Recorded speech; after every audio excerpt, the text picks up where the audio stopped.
La entrevista con Guillermo Torres Quirós. Bienvenidos al espacio donde conoceremos la historia a través de las vivencias de los protagonistas.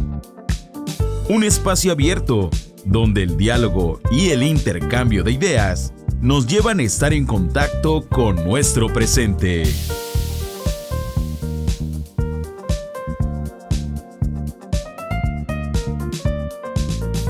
Guillermo Torres Quirós nos invita durante los siguientes 60 minutos a conocer a los personajes clave en la construcción del futuro del país. La entrevista en Más Radio La Paz.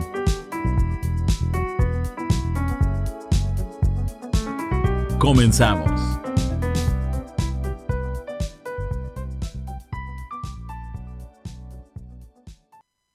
Muy buenas tardes, también días en algunos lugares. Y bueno, pues el día de hoy estamos muy contentos porque tenemos nuestra segunda emisión de la entrevista con Guillermo Torres Quirós. Y hoy tenemos un invitadazo de lujo, un personaje sin duda que pues nos va a dar a conocer no solamente su vida, sino también su opinión sobre algunos temas. Nuestro invitado del día de hoy pues es oriundo de la Ciudad de México, es ingeniero químico de la UNAM, fue alumno de colegios salesianos en su niñez. Y también, pues, está casado, tiene 3 hijos, tiene también varios nietos. Y bueno, pues, y ha incursionado en la política mexicana hace ya más de 30 años. Con nosotros tenemos el día de hoy a José Luis Luege Tamargo. Bienvenido, José Luis. Muchas gracias, Memo, por tu invitación. Gracias a tu auditorio. Y desde luego a esa hermosa ciudad de La Paz, tan entrañable. Muchas gracias por la invitación. Así es, estamos aquí en el 100.5 de FM, aquí en La Paz, Más Radio La Paz en este proyecto. Y bueno, José Luis, pues cuéntanos un poco, ya un poco dije en la introducción, pues naciste en la Ciudad de México, sé que tus padres, don Alfonso Luege y la señora Piedad Tamargo, pues con sangre española, pues vinieron aquí. Y cuéntanos un poco cuál es el origen de José Luis Luege, cómo fue tu infancia, cómo fue tu camino en los primeros años de vida. Pues muchas gracias, Memo. Pues desde luego es toda una añoranza, ¿no? Bueno, mis padres, como bien lo dices tú, son españoles, nacidos en Asturias, una provincia al norte muy bonita, verde, en la costa, digamos, cantábrica, que es realmente una región muy, muy hermosa, ¿no? De un pueblito pequeño que se llama Infiesto, y vinieron a México como muchos españoles, a raíz, después de la Guerra Civil, como suele decirse, con una mano adelante y la otra atrás, a hacerse pues de trabajo y de vida con un gran esfuerzo, ¿no? Y fundan aquí una familia, somos 4 hermanos, uno ya se nos adelantó. Yo soy el segundo y efectivamente mi padre pues tuvo muchísimos trabajos, ¿no? Como muchos españoles que llegaron, algunos les fue muy bien, hicieron grandes empresas, grandes riquezas. En el caso de mi padre, bueno, pues siempre fue un trabajador muy dedicado a todas sus actividades. Desde luego que pues se logró darnos todo. Realmente tuvimos toda la fortuna de una familia muy unida, sin que nunca nos haya faltado nada. Y desde luego, pues la formación familiar y la formación escolar, pues fue para ellos una prioridad, ¿no? Entonces, ya lo dijiste bien, yo estudié desde muy pequeño en colegios salesianos, hice la primaria y la secundaria, en un colegio salesiano en el norte de la Ciudad de México, que corresponde ya al Estado de México, que se llama Barrientos, es el Colegio Salesiano de Barrientos. Déjame brevemente platicar un poco la historia de esta orden religiosa muy interesante, ¿no?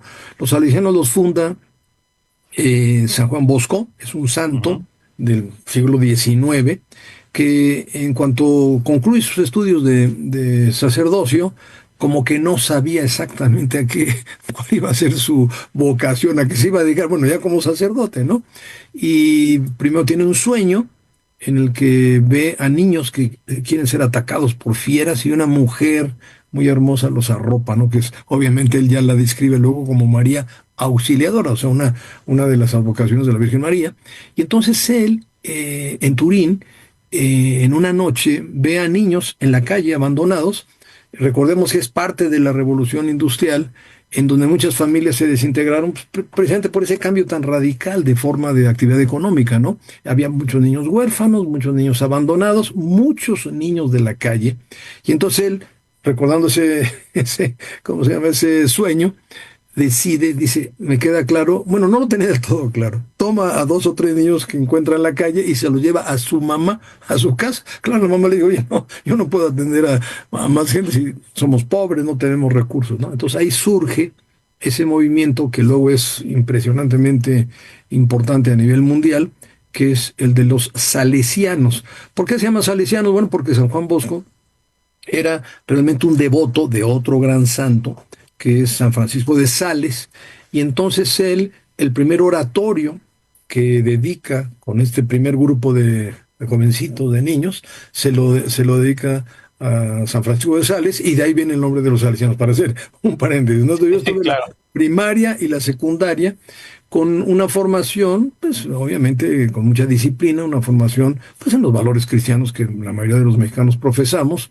con una familia pues manteniendo siempre el cuidado y la atención en nuestro desarrollo, en nuestra educación, con muchísima exigencia, ¿eh? La verdad es que soy de una familia donde pues había por parte principalmente de mi papá pues muchísima exigencia a la disciplina, al orden, al comportamiento, etcétera, ¿no? Y eso, como seguramente en la mayoría de los casos que nos están escuchando, pues te marca ya para toda la vida, ¿no? Entonces es Oye, pero tú cuéntanos, José Luis, ¿tú eras inquieto o eras un niño tranquilo, un niño estudioso? No, pero éramos 4 hermanos súper inquietos y súper traviesos, efectivamente. Luego ya cuando uno es mayor, como que pierdes la paciencia con los hijos y con los nietos, ¿no? Pero yo siempre creo que el consejo para los papás, sobre todo los nuevos papás, pues es que recuerden su infancia, ¿no? Éramos muy intranquilos, muy traviesos, éramos la piel de Judas, como dirían por ahí. Oye, ¿y por qué de repente, bueno, te sé que te vas a la Escuela Nacional Preparatoria de la UNAM y te vas a estudiar la ingeniería química metalúrgica, no es sencillo? ¿Por qué te fuiste a la química? ¿Qué fue lo que te llamó la atención para estudiar la Pues química? mira, esa es una muy buena pregunta, sobre todo para experiencia hacia los jóvenes, cuando tienes que decidir tu carrera profesional o entender bien cuál es tu vocación, ¿no? Realmente para qué estamos en este mundo, para qué hemos sido llamados, qué podemos hacer mejor, cómo podemos aprovechar mejor la vida, ¿no? En realidad, pues son muchas influencias de carácter de primer círculo familiar, ¿no? Mi padre, como te decía, tuvo muchísimos trabajos, ¿eh? Desde repartidor de refrescos de la Coca-Cola hasta dependiente de ferreterías, tuvo todo tipo de trabajos, pero él terminó ya la mayor parte de su vida, porque fueron más de 40 años, en una empresa de aceros, Memo, que se llamaba precisamente Aceros Nacionales. Aceros Nacionales era una empresa muy grande que se fundó primero como la Nacional de Clavo, SADCB, básicamente una empresa que trafilaba alambre. La trafilación es lo que se llama el estiramiento en frío, que le da mucha dureza al acero, y básicamente para producir telas, tornillos, clavos de todas las medidas, todo tipo de alambre para distintos usos. Y mi papá nos llevaba a la fábrica. Entonces íbamos, sobre todo cuando hacían lo que llamaban el balance, íbamos 2 o 3 de los hermanos, éramos 4, pero en realidad íbamos normalmente 2 o 3. Y ahí nos ponían a trabajar. Y era muy, muy emocionante para nosotros. Y además nos pagaban, nos daban un sobrecito con 2 pesos o 5 pesos. Entonces era. Y de ahí vino desde muy niño, yo diría, mi afición, ¿no? Hacia el tema de los fierros. Esta empresa luego, Nacional de Clavos, se convierte en Aceros Nacionales. Luego la compra un grupo muy grande norteamericano que quiebra. Y la empresa finalmente se vende a lo que hoy es De Acero. De Acero es una empresa de Monterrey muy exitosa, que sigue exactamente el mismo tipo de productos, ¿no? Desde clavos de todo tipo, telas de todo tipo, tela diagonal, tela mosquitera, tela de borreguera, tela de 1000 cosas, alambres de púas, etcétera. Y ahí es cuando yo dije, no, esta es mi carrera, yo voy a estudiar. O sea, no dudé, pero luego, claro, cuando ya estás en la práctica, pues te enfrentas a circunstancias muy diversas, que eso nos pasa a todo mundo, y terminas haciendo otras cosas, ¿no? Pero bueno, esa fue Oye, la motivación, ¿verdad? Para estudiar. pero sí la practicaste. Entiendo que cuando terminaste la carrera Sí, sí, sí, sí, sí, sí sí. Sí, tuviste plantas. sí, en la empresa donde trabajó mi padre, te digo, mucho tiempo, yo hice muchas prácticas profesionales ya formalmente, es decir, estando ya en la Facultad de Química, ya en la carrera de Ingeniero Químico Metalúrgico, pues yo aprovechaba y hacía en vacaciones, trabajaba, hacía prácticas profesionales, hice mi servicio, pues, el servicio social que estábamos obligados como estudiantes de la UNAM, lo hice también en esta empresa. Y yo no tenía duda que yo quería trabajar en esa empresa. Incluso llegué a pensar, me gustaría llegar a dirigir esta empresa. Era como que de esos sueños que te vas haciendo que obviamente no se cumplió. Pero sí, yo terminé la carrera, hice dos especialidades. Una aquí en México, que era del Politécnico y de la UNAM, con acuerdo de varios países sudamericanos, que era el curso panamericano de metalurgia, un curso de especialización en la fabricación de aceros. Y luego tuve una especialidad ya muy concreta para un producto muy específico que se llamaba el famoso hierro esponja, que es una materia prima para producir aceros, pero mediante hornos que se llaman de arco eléctrico, en un centro de investigaciones en Madrid, en España. Estuve un año por allá. Y regresando de esa especialidad, bueno, yo ya había trabajado en otras empresas. Estuve, por ejemplo, en General Motors, tuve 2 años. Estuve en Sicarza, que fue la gran empresa pública construida en tiempos de Luis Echeverría. Estuve ahí nada más una temporada de prácticas. Luego ya formalmente en la General Motors sí estuve año y medio. Y luego me fui a este curso de especialidad para regresar a Aceros Nacionales. Entonces sí fue, mi sueño se cumplió. Regresé a lo que yo quería, que era trabajar en esta empresa. Oye, pero también estuviste en la siderúrgica Lázaro Cárdenas, en Las Truchas. Esa, sí, Carza Sidúrgica Lázaro Cárdenas, pero sí fueron prácticas, no fue un empleo formal.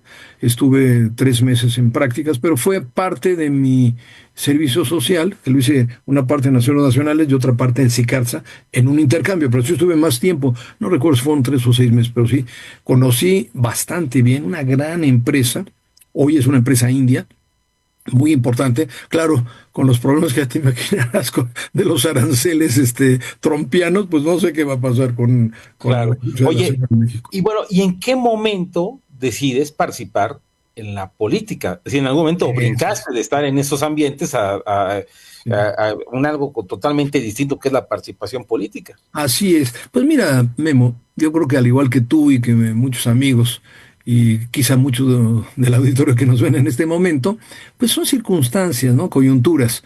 Desde luego, yo creo que influye mucho la formación básica, es decir, tu educación, tanto familiar como de las escuelas primaria y secundaria. O sea, yo sí creo que es muy importante, tanto para los hijos, para los nietos, para todo el mundo, el vigilar, ayudar a los hijos, a las personas que están cerca de ti, a orientar, ¿no?, su propia vocación. Entonces, desde el Colegio Salesiano, déjame decirte que eso no lo comenté, es una formación muy social.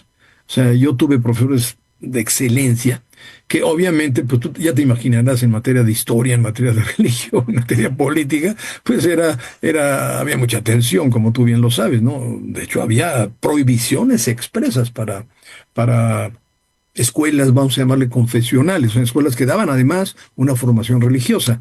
Tú lo sabes muy bien, la Sí. Constitución misma tenía impedimentos que luego se fueron digamos, diluyendo y finalmente reformándose, afortunadamente, ¿no? Pero bueno, en esa época, esa formación de los salesianos es muy, con un profundo sentido social. Déjame decirte que Don Bosco, para atender sobre todo a niños huérfanos, él pensó en tres condiciones así fundamentales, ¿no? Una es, desde luego, darles casas, o sea, comida y sustento, o sea, que tuvieran lo básico, una casa donde tuvieran alimento y tuvieran una cama y tuvieran, pues, una comodidad mínima, ¿no? Lo segundo fue la formación religiosa. O sea, él tenía por un lado las escuelas donde tenían los niños, no propiamente como orfanatos, pero era una especie, digamos, de orfanatorio, pero él tenía lo que él llamaba el oratorio festivo. El oratorio festivo tenía deportes y básicamente la convivencia y la formación religiosa. Él no soltaba nunca la parte del catecismo a la par de mantener a los niños. Pero la tercera, que es la más importante, es enseñarles un oficio. O sea, todos exalumnos salesianos que estuvo desde el siglo XIX en los oratorios festivos, salía con no una profesión, sino un oficio técnico. Pero tú recordarás en Italia y en Europa, los oficios son, pues, en algunos casos de excelencia. Yo te puedo decir que en Italia los oficios en este momento son más que una licenciatura profesional aquí en México. O sea, tú ves al fontanero, al electricista o al constructor, no, viven como el mejor ingeniero, mejor pagado de México, ¿no? Entonces, esa idea de San Juan Bosco fue muy importante. Y entonces todos los alumnos de colegios salesianos, hasta al menos a mí me tocó, salías con un oficio. Yo soy mecánico de banco. Mecánico de banco es el que corta, lima, suelda, maneja un torno, una fresadora, digamos, la herramienta más básica en mecánica, ¿no? Que entiendo que hoy en día soy mecánico. Lo sigues practicando, ¿no? En tu casa me dicen que tú eres el carrera de las cosas. Eso ya no lo dejas nunca, porque te digo que esa formación, que es tan importante revisarla obviamente, para las políticas educativas futuras, es muy importante y se te queda metida para toda la vida. Pero, ¿cuál es la ventaja? Yendo un poco hacia tu pregunta, que también es una convivencia muy social, que eso tengo que aclararlo también, obviamente hablando de los colegios de formación salesiana. O sea, ¿cómo llegaron los salesianos a México y cómo pudieron abrir las escuelas? Bueno, obviamente las condiciones políticas, la propia Constitución tenía muchos impedimentos, ¿no? La ley secundaria, la propia Secretaría de Educación Pública. Entonces lo que hicieron ellos había empresarios interesados en apoyar, pues, como a los lasallistas, a los jesuitas, a tantas órdenes maristas que creo yo que tuvieron, en la mayoría de los casos, una excelente labor educativa en México. Los salesianos se apoyaban de grandes empresas donde los dueños o los directivos sí les interesaba apoyar una formación de este tipo, pero también apoyar a su gente, a sus obreros, ¿no? Entonces, por ejemplo, el Colegio Salesiano de Barrientos se construye gracias al apoyo de una cementera muy importante que era Cementos Anáhuac. Cementos Anáhuac pertenece a Cemex, una de las empresas más importantes del mundo, mexicana, en la producción de cemento. Entonces esta empresa apoyó la construcción y el arranque de la escuela, que además lleva el nombre de la esposa de don José Serrano, que fue el fundador de Cementos Anáhuac, y la escuela se llamaba Ángela Segovia de Serrano, nunca se te olvida, ¿no? Entonces nosotros estamos vinculados al cemento, pero digo, ¿por qué vinculados al cemento? Porque yo creo que en los pulmones hay un producto en la cementera que se llama clinker, que son como balines de cemento que usamos para las resorteras, pero yo creo que respiramos, bueno, todo el cemento del mundo, ¿no? Y entonces, mis compañeros eran hijos de trabajadores de la cementera. Entonces te da una idea también de la importancia de una formación social, ¿no? Desde ahí ya viene ese digamos, esa cosquillita de participación. Cosquillita de estar mucho más involucrado, ¿no? No es solamente el que tú vives en una burbuja, no. Es que tú estás inmerso en una sociedad, en un país que tienes que apoyar, ¿no? Y luego, desde luego, la parte histórica y religiosa. Tú hoy lo podemos decir, pero en esa época, pues, por ejemplo, ¿quién en secundaria estudió en historia la cristiada? 3 años de la historia de México.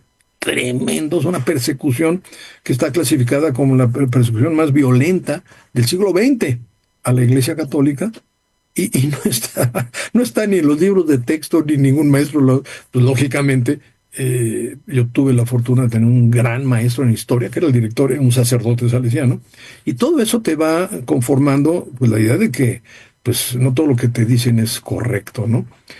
Y lógicamente el sistema político, que también te vas entendiendo que era un sistema autoritario, centralista, presidencialista, donde la democracia era la pura palabra, pero no existían las participaciones, ¿no? Entonces yo desde pasó la prepa, llego a la mayoría de edad, desde los 18 años sí participé, o sea, sí tenía la intención de participar como ciudadano. Obviamente yo estaba en la UNAM, había pasado a la universidad, pero llegaron un día, me tocaron mi casa que si podía yo apoyar la representación de una casilla y lo hice. Y desde el primer día, Memo, pues ahí te das cuenta que era un robadero. Las famosas urnas embarazadas. O sea, llegabas y ya la urna ya traía las boletas. Y pues, ¿cómo? O sea, no puede ser. No, es que votaron, que no, espérame, no puede ser eso. Entonces, desde el primer día que estuve yo en una casilla, dije, esto no puede ser, ¿no? Y ya, hoy los jóvenes no saben lo que es eso de una urna embarazada. Bueno, las urnas ya estaban llenas. Luego viene el famoso, el ratón loco, ¿no? Así de, Así, la operación carrusel. vueltas y vueltas, el carrusel, vueltas y vueltas votando los mismos o trayendo gente acarreada. En fin, unos fraudes monumentales que me fueron marcando, indignando en forma verdaderamente muy, muy fuerte, donde me di cuenta de que había que participar más abiertamente, más directamente, ¿no? Y todo esto fue evolucionando ya dentro de mi carrera profesional, ya incluso yo casado, ya tenía familia, o sea, yo no ingresé al Partido de Acción Nacional siendo joven, como muchos, no sé tú, Memo, hay por muchos, ¿no? Que los padres eran panistas y entonces llevaban a los hijos a a los eventos, a los mítines. Pues, imagínate, mis papás no eran para nada involucrados porque no podías, además, como extranjero. Claro, Ellos no españoles. podían participar directamente en un partido político.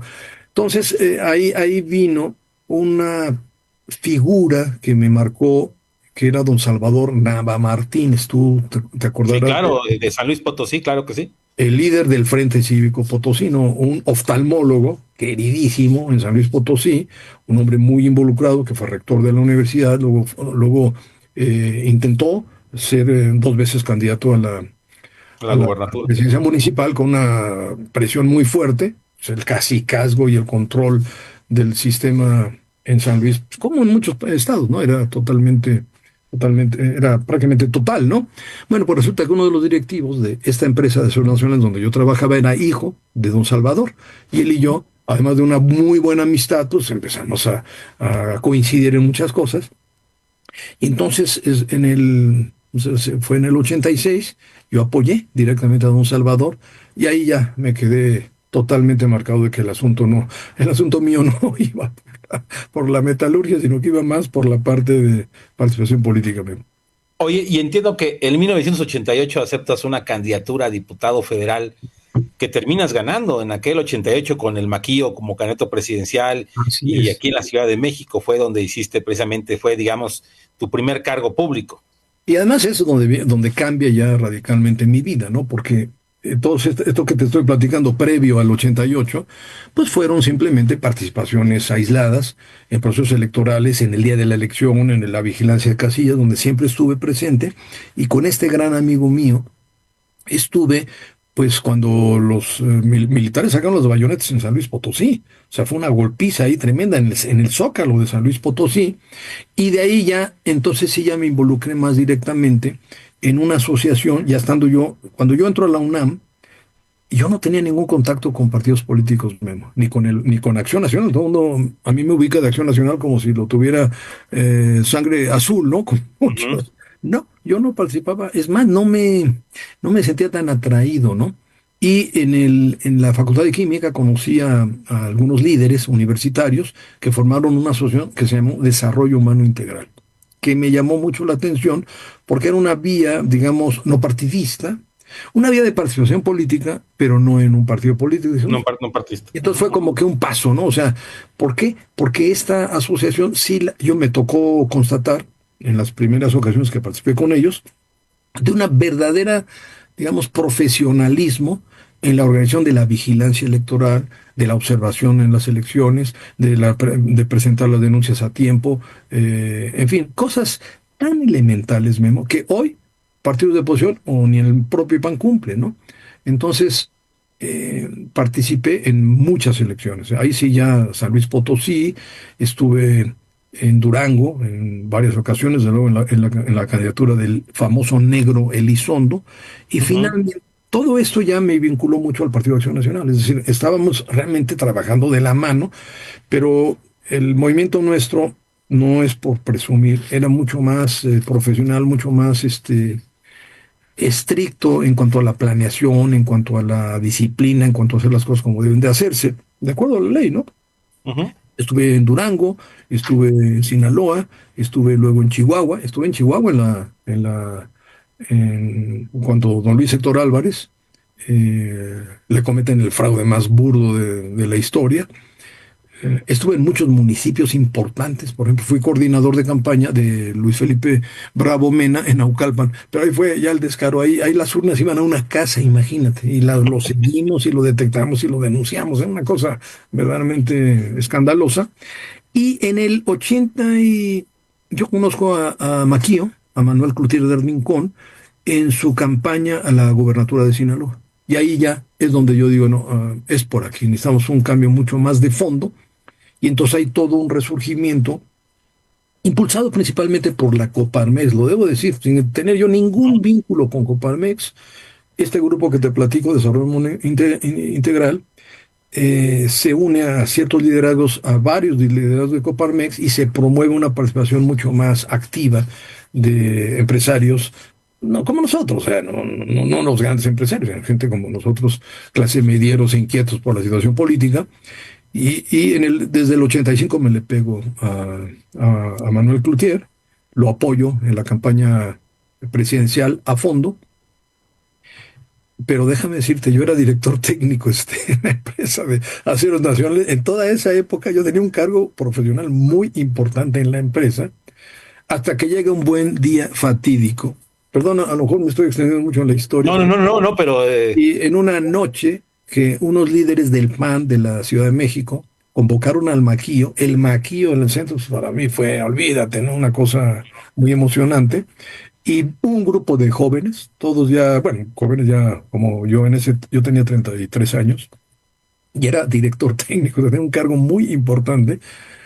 Y el problema era el siguiente, lo digo brevemente. No había el apoyo suficiente en la Ciudad de México para el Maquío. El Maquío era ya candidato presidencial, perdón, me pasé todo eso. O sea, Maquío fue toda una lucha, una campaña muy interesante para lograr que Maquío, que se enfrentó pues a líderes, a liderazgos históricos de Acción Nacional. Recuerdo muy bien la asamblea donde estaba Jesús González Ismael y Manuel Cloutier, te acordarás, ¿no? Sí. 88, gana Maquío. Pues era una personalidad verdaderamente extraordinaria que arrasaba. Tú lo recordarás perfectamente. Aunque eras muy chavo, lo viviste, me imagino, ¿no? Sí. Entonces arrasa Maquío, pero no hubo toda la respuesta. En el PAN había un sector muy tradicional, entre comillas, que no veían bien la incorporación de empresarios, de una nueva ola de jóvenes que buscaban realmente pues que el partido político, que es un instrumento de la ciudad, cumpliera su función propiamente, ¿no? Llega esa noche donde me convocan, yo ya estaba casado, estaba a punto de nacer mi segundo hijo, y entonces efectivamente el Maquío, con dos liderazgos del Comité Regional del PAN, pues nos lo dicen abiertamente, no hay el apoyo suficiente, necesitamos mucho más apoyo, y necesitamos que los que estén aquí pues puedan incluso participar abierta y directamente, cosa que no estaba planeado, ¿no? Así en lista, así te lo voy a decir. Distrito tal, a mí me tocaba el 17, déjame decirte que no conocía yo, no tenía ni idea de los distritos electorales, quieres saber el distrito 17, tú participas, pero no tienes todo el conocimiento en ese momento, ¿no? Obviamente cuando éramos representantes sí. Y entonces, pues ¿qué colonia? No, pues la colonia tal, la Escandón, ¿alguien vive ahí? No, pues yo vivo en la Escandón. Así, fíjate, error, o no sé si fue. No, yo sí estoy en la Escandón, pues tú vas de candidato. Eso y así fue como te dijiste que fuiste candidato. Pero me lo dice directamente el Maquío, ¿no? Tú imagínate, o sea, yo no tenía ningún plan, no lo había hablado ni con mi esposa, ni con nadie, ni nada. Tú vas de candidato. ¿Qué haces, Memo? Pues yo llegué a mi casa y no, pues soy candidato. Bueno, casi me mandan casi me tiran por la ventana, ¿no? Pues obviamente era ilógico, pero ese no fue el mayor problema. A la semana siguiente salió una lista en el Excelsior, no se me va a olvidar, de los candidatos ya. Perdón. Tuve que hacer todo el calvario al interior del PAN. Eso no se me olvida. No creas que me nombraron, me designaron como ahorita. No. Tú tenías que ir al comité, presentarte como posible candidato. Y así lo hice. Sí había, obviamente, el impulso de quienes estaban con el Maquío, apoyándolo desde arriba en el comité regional. Pero yo llegué a un comité que ni conocía a la gente, ni tenía el más mínimo idea de nada, y ya te imaginarás las broncas, no fue fácil, ¿no? Pues tú vienes de fuera, ya quieres ser candidato, pues ¿por qué? ¿De qué? O sea, me costó mucho trabajo y fui a una asamblea distrital y la gané. Y entonces fui ya formalmente, ya me registraron como candidato al Distrito 17 Federal de entonces.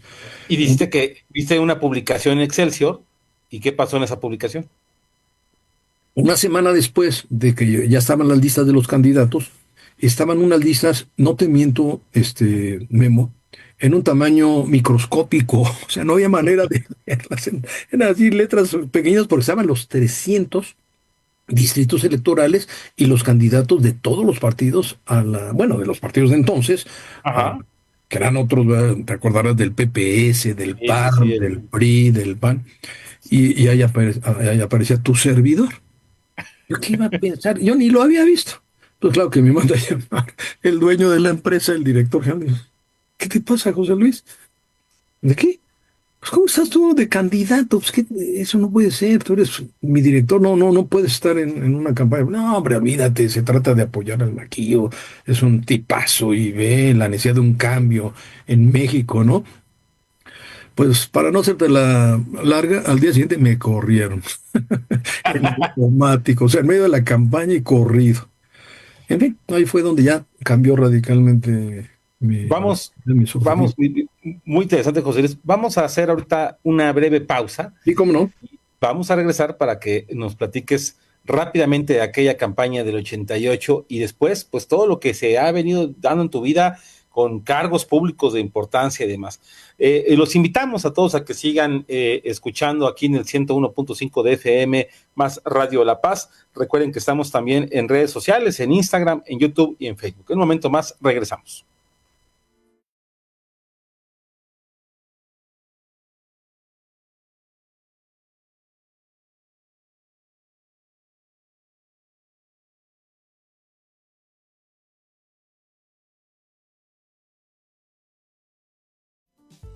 XHCSAP-FM 101.5. Más radio, la voz de la verdad. Más radio, la voz de la verdad.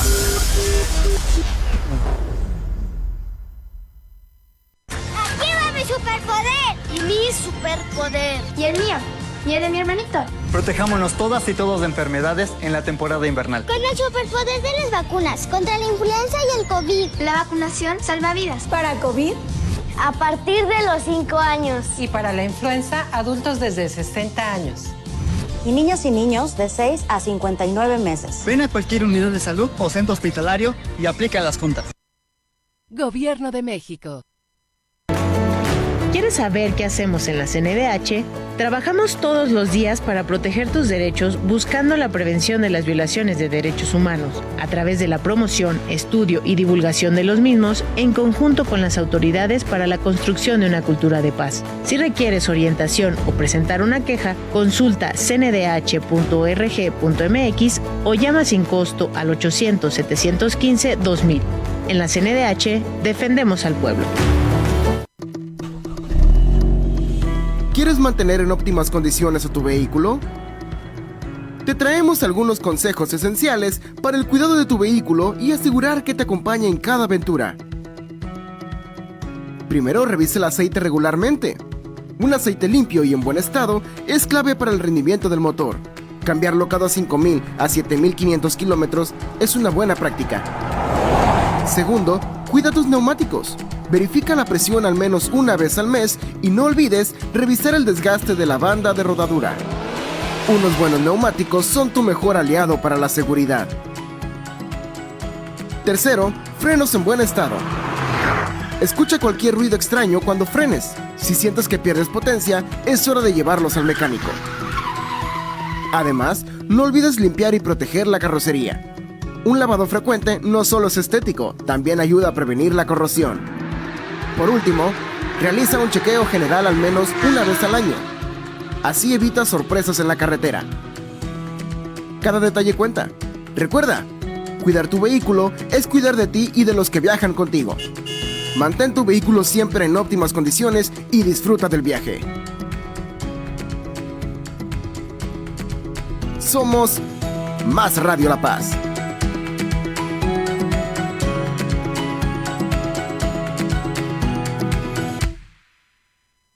Seguro miraste otra vez tu celular, porque miradas rápidas repites millones. Mejor repite, folio, hilo y denominación.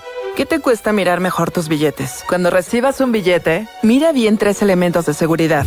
Folios idénticos. Compara que sean los mismos números. Hilo dinámico. Observa el movimiento de las barras que se desplazan en sentidos opuestos. Denominación multicolor.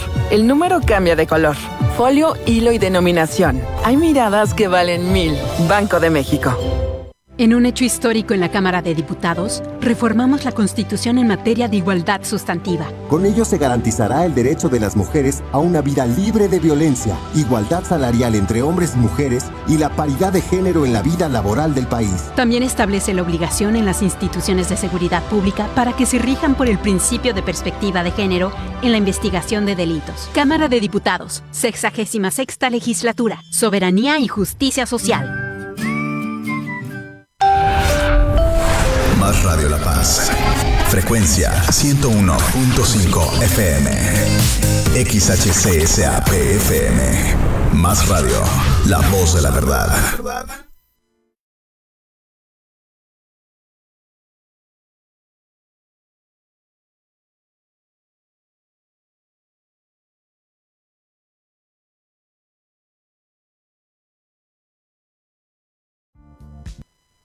Bueno, pues ya regresamos aquí a esta que es la segunda emisión de la entrevista con Guillermo Torres Quirós.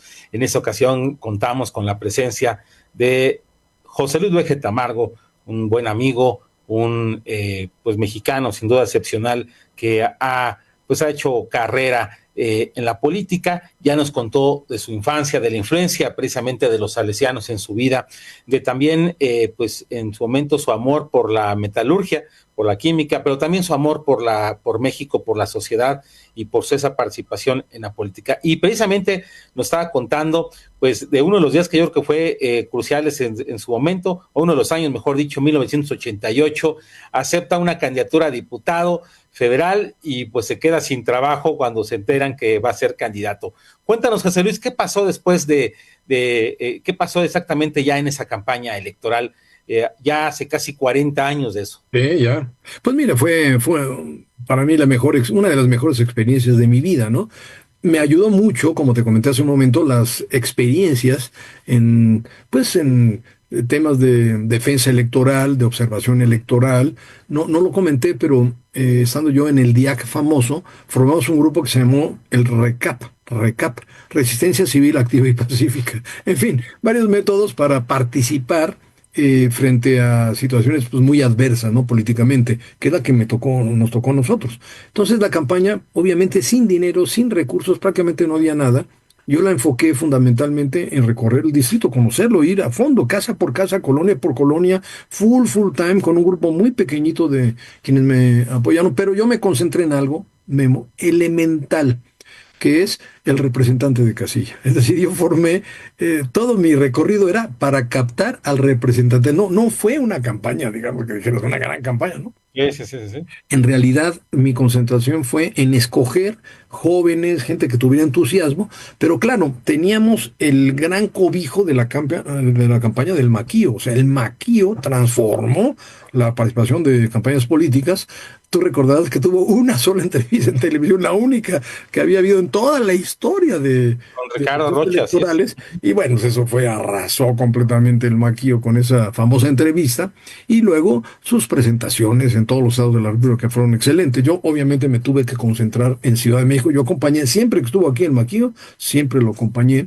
Pero nuestra concentración fue en representantes. Yo quiero decirte, Memo, para quienes nos escuchan y que vean la importancia que tiene el cuidado de la casilla.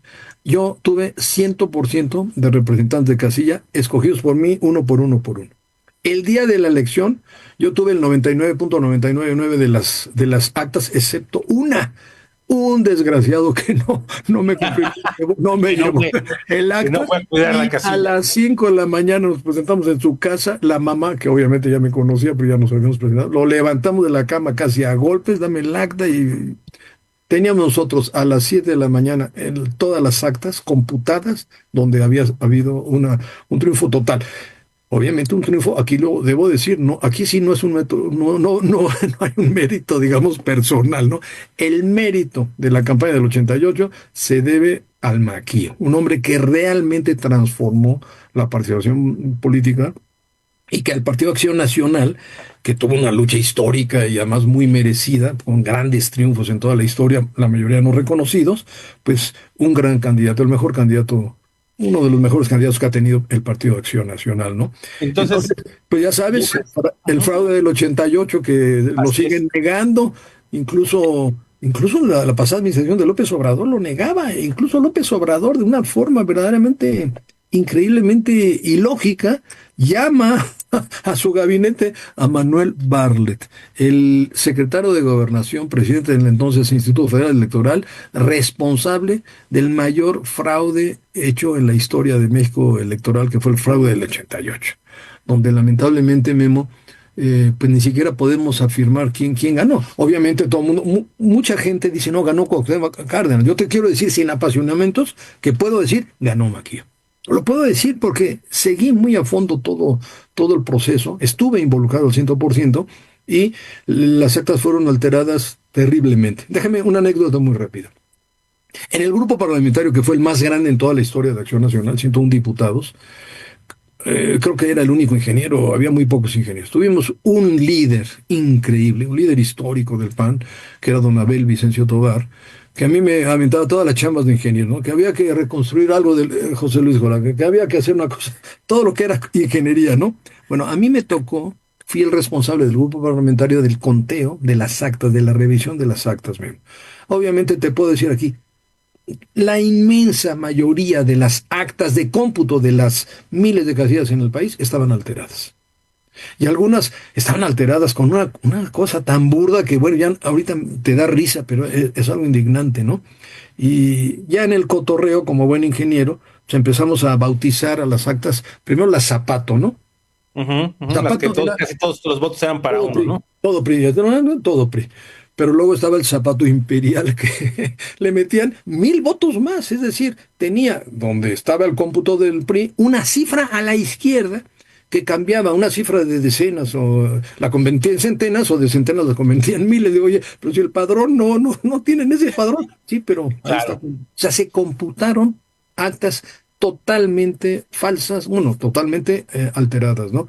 Entonces, ese triunfo de Salinas de Gortari es el mayor fraude de la historia, cosa verdaderamente inusitada, que un luchador que se decía social y demócrata, que era López Obrador, haya invitado al responsable de ese fraude. Pero bueno, esa es una historia terrible que ha quedado plenamente demostrado. Y bueno, pero quiero decirte, Memo, que me toca una gran oportunidad, que yo la califico como uno de los mejores regalos de mi vida, que me toca del 88 al 2000 la transición completa, ¿no? Es decir, desde el cambio de rumbo absoluto con Maquis hasta la alternancia en el 2000 de la presidencia de la República con Vicente Fox. En todo ese tiempo yo sí tengo una actividad política muy intensa, ¿no? Fui diputado federal, fui representante del Registro Federal de Electores en lo que se llamaba la Comisión Nacional de Vigilancia, fui representante en el Instituto Federal Electoral.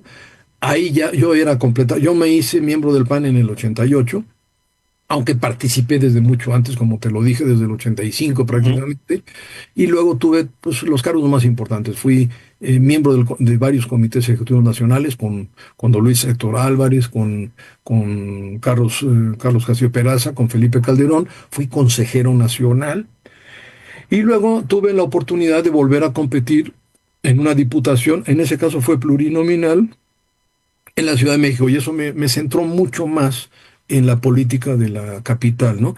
Entonces fui diputado de la entonces, recordarás, Asamblea Legislativa. Asamblea de Representantes. En el 94. Y bueno, pues toda esa experiencia me fue ya marcando mucho más hacia la vida política de la Ciudad de México, ¿no?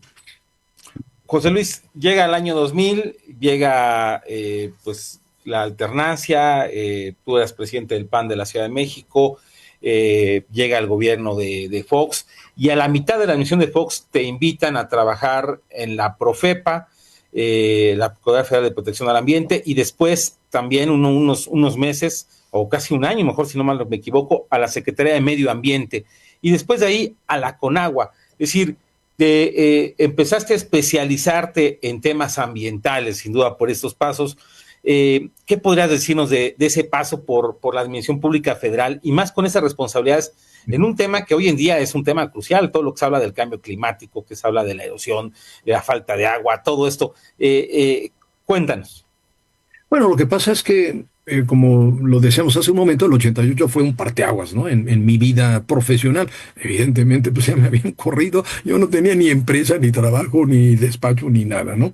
Entonces, por un lado, eso me dio una gran oportunidad de meterme 100%. Yo me metí a fondo en mi diputación en 1988. Entonces estuve en comisiones muy importantes. Yo estuve en la comisión elegidas por mí, apoyadas obviamente por el líder de la bancada, que era don Abel Vicencio. Estuve en la Comisión de Medio Ambiente y de Medio Ambiente y Ecología, y de Recursos Hidráulicos en aquel entonces también, no era el nombre, pero bueno. Entonces eso me dio una gran oportunidad, Memo. A mí me toca todo ese cambio, ¿te acuerdas de la CEDUE, lo que era la Secretaría de Desarrollo Urbano? Entonces me toca la aprobación de la Ley General del Equilibrio Ecológico de Recursos Naturales y Protección Ecológica, la famosa LEGEPA, la primera es del 89. Me toca a mí en la Comisión de Medio Ambiente. Me toca la Ley de Aguas Nacionales, que aunque se aprueba en el 89, entró en vigor hasta el 92, pero me toca toda la participación en los foros, en las discusiones, obviamente la creación de la Profepa, la creación de la Conagua, porque la Conagua, recordarás, es la gran Secretaría de Recursos Hidráulicos, que en una parte intermedia, yo no sé por qué la convierten en una subsecretaría de Agricultura. Era Secretaría de Agricultura y Recursos Hidráulicos. Error histórico. Pero luego viene la definición de la Comisión Nacional del Agua, que sí retoma, yo creo, las funciones centrales de la gran Secretaría de Recursos Hidráulicos, sin que yo tuviera ni la menor idea que iba a terminar en la Conagua. Pero todo esto me dio elementos más que suficientes para que ya en la administración de Fox, yo apoyé a Fox en toda la campaña. Yo era coordinador en la zona centro del país y con él estaba en constante comunicación. Cuando se gana, que fue verdaderamente una locura para mí, como para muchos, yo hablé con él y dije, no, ya no mencioné, Memo, fui presidente del PAN en la Ciudad de México. Así es. Sí, yo fui presidente del PAN en la Ciudad de México del 97 al 99. 1. Sí, efectivamente. Entonces me toca la transición, la alternancia, que fue muy emocionante, pero claro, ya en la euforia del primer gobierno de Acción Nacional y Federal, yo sí le dije al presidente, yo me voy contigo, yo quiero, o sea, debí de haber concluido mi función como presidente del PAN, pero bueno, no me invitó el presidente de Fox en el primer año, entonces yo repetí como presidente de Acción Nacional en la Ciudad de México, ¿no? A la mitad del sexenio, hubo una crisis ahí muy complicada que otro día lo platicaremos. Algo pasó en la Secretaría de Medio Ambiente, donde estaba un buen amigo mío, Víctor Littinger, además escogido muy especialmente por Vicente Fox, y nombran a Alberto Cárdenas, que fue gobernador de Jalisco, secretario, y me nombran a mí como procurador. Déjame decirte, Memo, cuando me llama el responsable de la coordinación de asesores del presidente, y me dice, no, yo conocía a la Profepa, es decir, yo te repito, estuve en la creación de la Profepa. En la creación, sí, claro. Y en la ley de general del Equilibrio Ecológico, no puedo ser procurador. ¿Por qué? Pues porque no soy abogado, soy ingeniero. Y el Procurador Federal de Protección al Ambiente es el abogado de la nación en materia ambiental. Que no puede ser. Y entonces me dice esta persona de parte del presidente, no hay impedimento, todo está revisado por la Consejería Jurídica, puedes perfectamente ser procurador. Digo, perdóname, yo creo que no, porque tienes que tener un conocimiento mucho más profundo, no solamente de la ley del equilibrio ecológico, sino de todas las leyes asociadas, ¿no? Y de todos los procedimientos judiciales. Total, que al día siguiente dicen, no, tú vas, y no hay, el presidente da la orden, tú obedeces. Bueno, obviamente que yo me preparé a fondo, y te quiero decir que fue una de las experiencias más ricas en mi formación estar al frente de la Procuraduría, y no es por nada, pero creo que cumplimos bastante bien. Obviamente me hubiera gustado estar todo el sexenio. Todo el sexenio, claro. Fueron 2 años y medio, no tuve ni siquiera los 3 años, Memo, porque al final en el último año del sexenio del presidente Vicente Fox, Alberto Cárdenas, que además era un gran amigo mío, y un hombre muy respetado por mí, era mi secretario, era la cabeza del sector, decide ir de candidato, Memo. ¿Y a quién crees que le ordenan que vaya a cubrir a Alberto? Al buen José Luis a cubrir la Secretaría de José Luis. Entonces yo ni siquiera, o sea, realmente estaba muy metido en el tema de la Procuraduría, que te repito, fue una gran experiencia, y además trabajamos muy duro, y yo cubrí el último año la Secretaría de Medio Ambiente, que fue, pues, ¿qué te puedo decir? Una experiencia la más importante que he tenido en toda mi vida, ¿no? Y después te nombra Felipe Calderón, ya empezando su gobierno, pues director de la Comisión Nacional del Agua, que estuviste los 6 años. Ahí sí, efectivamente. Terminando ya, bueno, viene la campaña, participo en la campaña, apoyamos obviamente a Felipe en la campaña, con todo el apoyo que podía, dentro de las limitaciones que nosotros sí observamos y sí cumplimos. Es decir, sí hubo mucho cuidado en no involucrar la parte, digamos, del ejercicio como funcionario público en las campañas. O sea, estuve mucho más al margen de las campañas, pero desde luego apoyando en lo que se podía, ¿no? Y Felipe Calderón, siendo ya presidente, que ya te recordarás todas las dificultades, porque fue por unos puntos porcentuales que le gana a López Obrador, pues me llama el presidente, estando yo ya en mi oficina como secretario de Medio Ambiente, y me anuncia que ha nombrado a Juan Elvira Quesada, un buen amigo mío también, que por cierto él había estado en la Profepa como delegado en Michoacán, o sea, él dependía de mí en Profepa, ¿no? En fin, pues como mira, claro que sí, presidente, lo que usted diga y estamos listos, ¿no? Y ahí, yo pensé que ahí ya estaba yo preparándome precisamente para retomar mi vida profesional, pero oh, sorpresa, al poco tiempo me llama el secretario de Gobernación para decirme que el presidente me pedía que si podía estar yo al frente de la Conagua, que también la conocía bastante bien. Por supuesto que eso se convirtió en una gran experiencia. O sea, ahí sí fue completa porque, déjame decirte, Memo, que estar los 6 años es muy importante porque retomamos una idea que yo traía de mucho tiempo, que me parece que es la parte fundamental que ha llevado a México al desastre en el que estamos ahorita, que no hay continuidad en la planeación. En fin, nos centramos en construir una agenda del agua, pero 2030, con visión de largo plazo, con visión de cuenca, que ese es quizá el gran defecto que tiene México, que cada 6 años a nivel federal, cada 3 años a nivel municipal, se quiere inventar el hilo negro.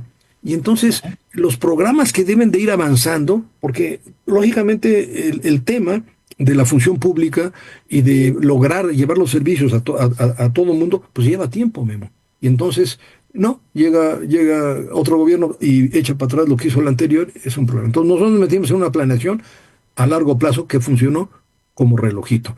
Y logramos la mayor inversión en toda la historia, bueno, de la Conagua, que arrancó en el 91 propiamente, pero que fue una inversión histórica en tecnificación, en mejora de eficiencias, en obras, en infraestructura, como nunca se había construido. Y bueno, pues fue para mí también una gran experiencia, Memo.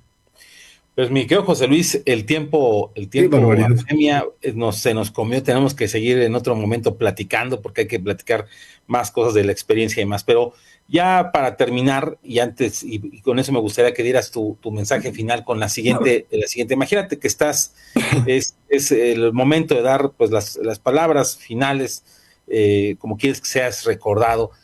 ¿Qué le dirías, obviamente, pues para ser exactos, pues qué le dirías esas palabras finales, como si tuvieras aquí enfrente pues a Rosa del Carmen, tanto tu esposa como también a Rosa del Carmen, tu hija, a Fernando, a Miquel y a tus 8 nietos? ¿Qué les dirías en este momento?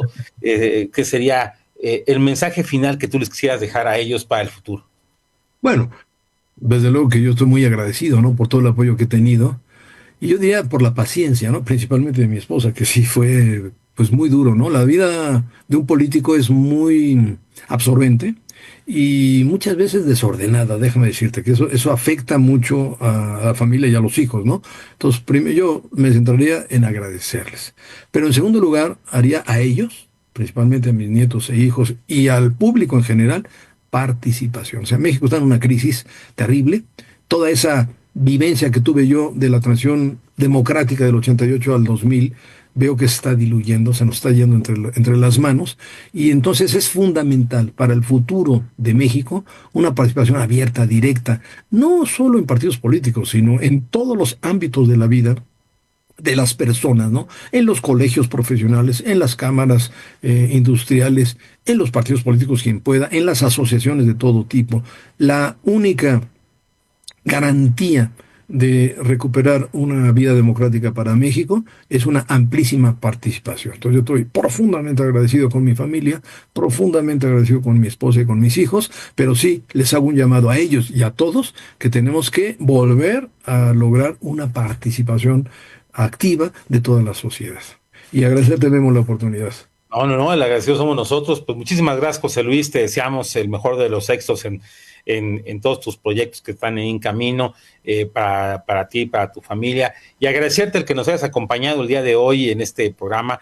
Y bueno, pues invitamos a todos a que sigan la programación de Más Radio La Paz en el 101.5 de FM, y que bueno, pues ojalá puedan escucharnos la siguiente semana, que también traeremos otro invitado aquí en la entrevista con Guillermo Torres Quirós. No olviden que estamos en redes sociales, en Instagram, en Facebook, en X también, y en YouTube como Más Radio La Paz. Esto fue esta segunda emisión. Si Dios quiere, hasta la próxima.